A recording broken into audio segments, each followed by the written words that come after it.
प्रिय विद्यार्थियों, आज अपन बात करेंगे जो जॉइंट क्रोमोसोम्स होते हैं, बड़े आकार के भीमकाय अपन कह सकते हैं क्रोमोसोम्स होते हैं, उनके बारे में बात करेंगे। तो एक तो अपन बात करेंगे लेम्प ब्रश क्रोमोसोम के बारे में और दूसरा पोलिटीन क्रोमोसोम्स के बारे में बात करेंगे। तो सबसे पहले अपन लेम्प ब्रश क्रोमोसोम्स के बारे में बात करेंगे।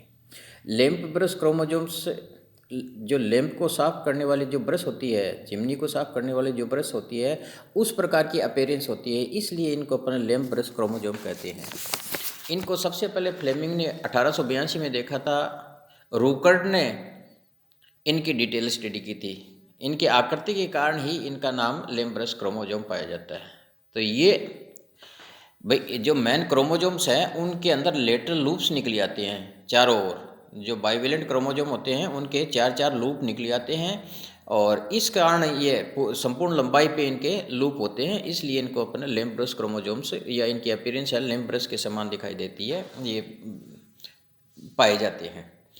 लैंप ब्रश क्रोमोसोम सभी जातियों के अंडों के अंदर मियोसिस की जो प्रोफेज अवस्था होती है, प्रोफेज की जो डिप्लोटिन अवस्था होती है, उस अवस्था में ये अपनी आकृति है लैंप ब्रश के समान कर लेते हैं। तो संपूर्ण जहाँ oocyte के अंदर प्रोटीन की मात्रा ज़्यादा, प्रोटीन का संश्लेषण ज़्यादा करना होता है, तो जिस प्रोटीन का संश्लेषण ज़्यादा करना होता है उस पार्ट का जो डीएनए है या उस जीन का जो डीएनए है वो लेटरल लूप्स के अंदर निकल आता है। तो एक जीन के 4 कॉपियाँ एक साथ निकल आती हैं चारों ओर, तो उसका जो संश्लेषण है वो बम्पर संश्लेषण करने के लिए ये चीज़ें होती है।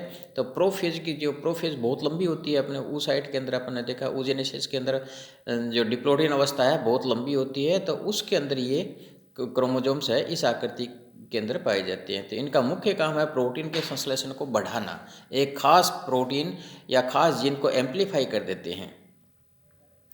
लैंप ब्रश में बहुत ही सूक्ष्म लेटरल लूप्स निकल आते हैं जो कि इनको ये अपीयरेंस पैदा करते हैं। जो पैटर्नल और मैटरनल क्रोमोसोम्स होते हैं उन दोनों क्रोमोसोम्स के अंदर एक साथ निकलते हैं। तो एक अपने बाइवेलेंट का पता है, एक बाइवेलेंट में 4 क्रोमेटिड होते हैं, तो एक पॉइंट पे जो होमोलोगस क्रोमोसोम है उनके अंदर 4 क्रोमेटिड हैं, वो 4 लेटरल लूप है वो निकल आते हैं।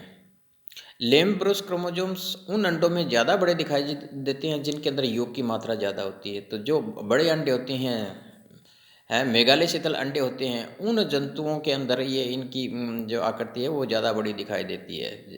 जैसे एग्जाम्पल के तौर पर सेलामेंडर के अंदर जो यूरोडेल्स हैं इनमें इनका आकार सबसे बड़ा होता है और ये काफ़ी लचीले होते हैं, खींचने पर जल्दी से नहीं टूटते। अधिकांश जंतुओं के अंदर 1000 माइक्रोन से ये तक इनके लंबे लेटरल निकल जाते हैं। जो प्रोफेज आगे बढ़ती है ये वापस सिकुड़ना शुरू कर देते हैं।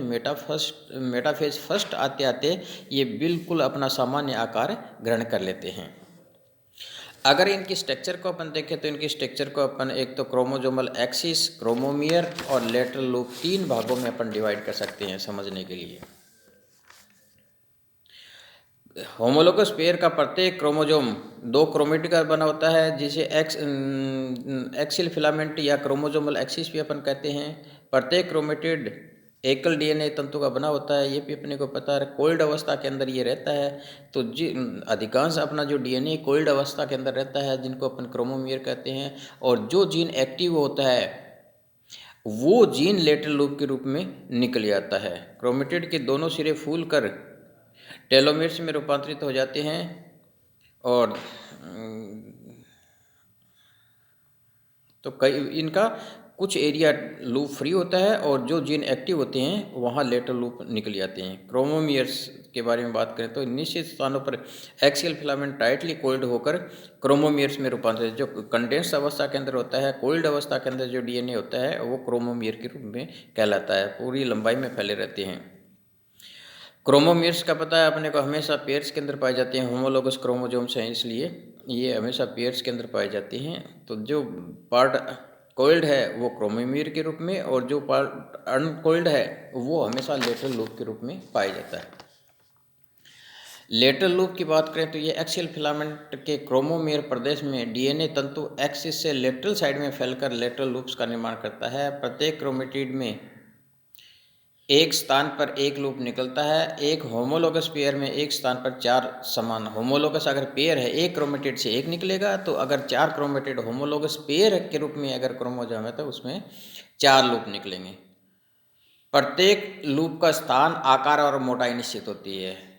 ये सिमेट्रिकल होते हैं बिल्कुल। एक खास बिंदु पे खास जीन है, उनके जो होमोलोगस क्रोमोसोम्स पेयर के रूप में पाए जाते हैं। तो पेयरिंग के हिसाब से ये बिल्कुल एक ही बिंदु पर चारों लेटरल लूप निकलते हैं, सिमेट्रिकल होंगे बिल्कुल। ये क्रोमोसोम सेट में लगभग 10,000 लूप होते हैं। एक क्रोमोसोम का सेट देखें तो उसके अंदर 10,000 तक लूप बन जाते हैं। इसमें टोटल डीएनए का तो 5 से 10% भाग ही रहता है। अधिकांश क्रोमोमियर के रूप में टाइटली कोइल्ड अवस्था के अंदर निष्क्रिय रूप में रहता है। प्रत्येक लूप है उसके चारों ओर मैट्रिक्स पाया जाता है। भाई ये जो लूप है डीएनए का पार्ट है, तो डीएनए को स्टेबल रखने के लिए मैट्रिक्स चारों ओर पाया जाता है, जो कि आरएनए और हेट्रोजेनस बाइंडिंग प्रोटीन्स का बना होता है। मैट्रिक्स है वो घिरा रहता है। तो इनके एक सिरे से आरएनए का निर्माण शुरू होता है, ट्रांसक्रिप्शन शुरू होता है, और दूसरे सिरे तक ये पहुंचता रहता है। तो जो जो आरएनए की लंबाई बढ़ती जाएगी त्यों त्यों इनकी जो मोटाई है लूप की वो भी बढ़ती चली जाएगी। पोलरिटी जहाँ से बनना शुरू होता है आरएनए छोटा होगा, वहाँ लूप कम मोटा दिखाई देगा, और जहाँ आरएनए मैच्योर होता है उस सिरे पे ये ज़्यादा थिक मोटा पाया जाता है।